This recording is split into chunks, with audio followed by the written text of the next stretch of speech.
Revolutionary greetings, comrades. During the month of January and February, United States companies laid off more than 180,000 workers, and this trend is expected to persist. This has raised concerns about the impact on the global economy. Many of these mass layoffs seem to be motivated by the desire to increase shareholder value and prices, even among companies that are already making substantial profits. While these layoffs may help these companies increase their short-term profitability and stock prices, it could create long-term problems. Companies that cut staff risk damaging their ability to recruit in the future and cause problems in the long term. The pandemic has shifted perceptions around jobs, and the flexible working options could be one way for businesses to manage costs while keeping more employees. While some investors may welcome restructuring and layoffs because it makes the bottom line look better, this trend could ultimately hurt companies in the long run. There is a dichotomy between workers and employers, and it remains to be seen who will ultimately come out on top. The Federal Reserve Chair will be an important factor to watch. As job cuts continue, there will likely be a ripple effect across the workplace and the global economy. It is important to keep an eye on restaffing issues, labor holding, and a career cushioning, which could help shared employees who are at risk of losing their jobs. I'm reading from an article published on the 18th of March, 2023. Just this week, or this past week, the CEO of Facebook announced that his company was to lay off 10,000 workers.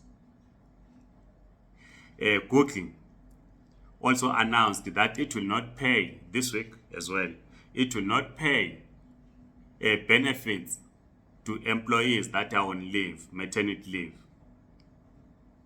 We are faced with a massive job cuts globally, and this is affecting the global economy.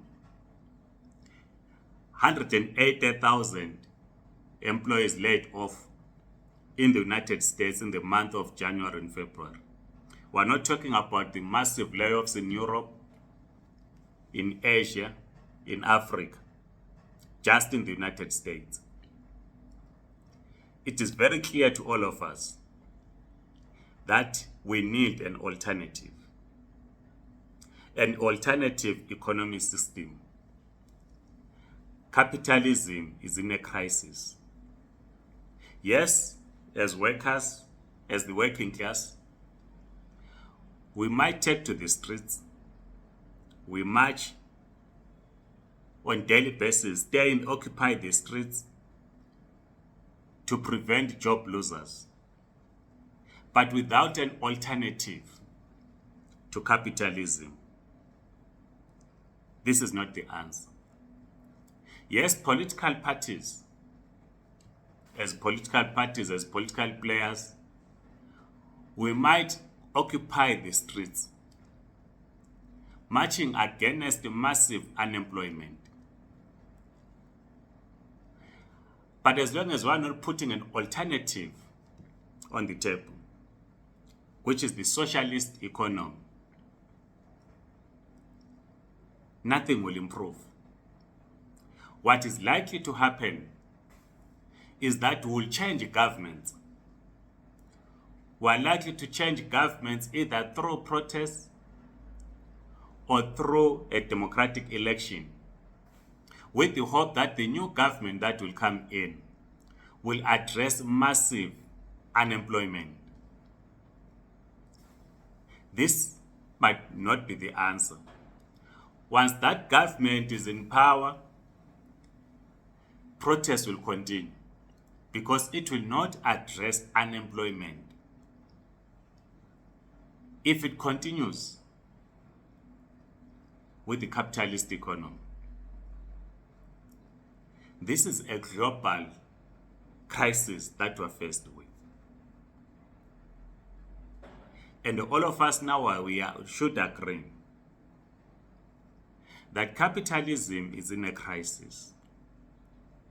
Capitalist economy protects the interests of the few.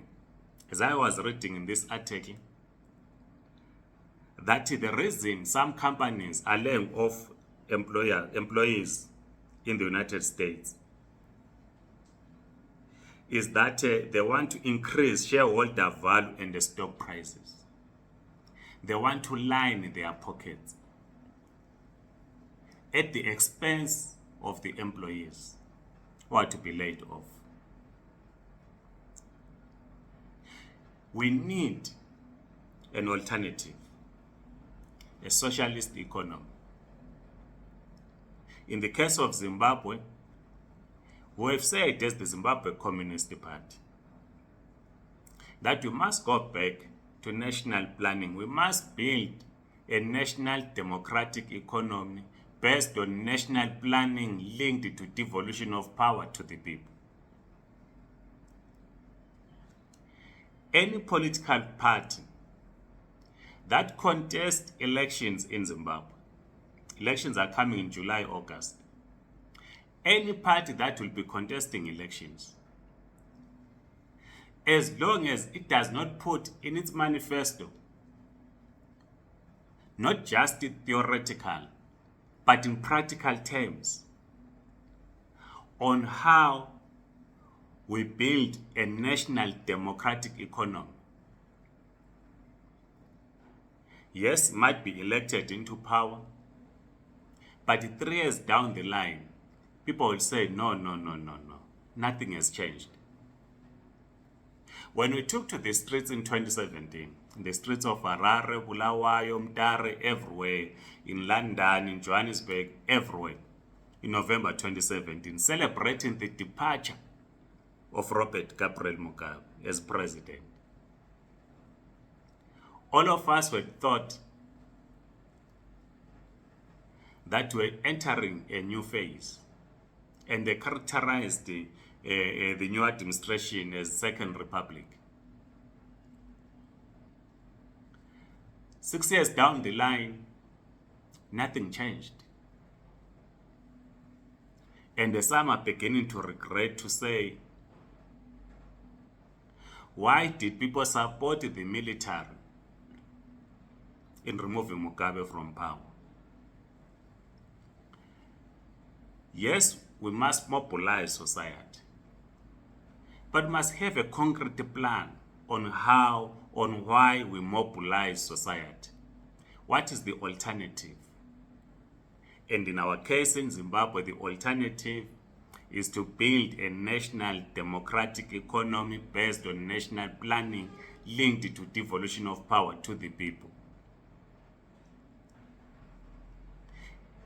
And we say, because our conditions currently in Zimbabwe do not allow us to transit to socialism, but building a national democratic economy assist us. It's a step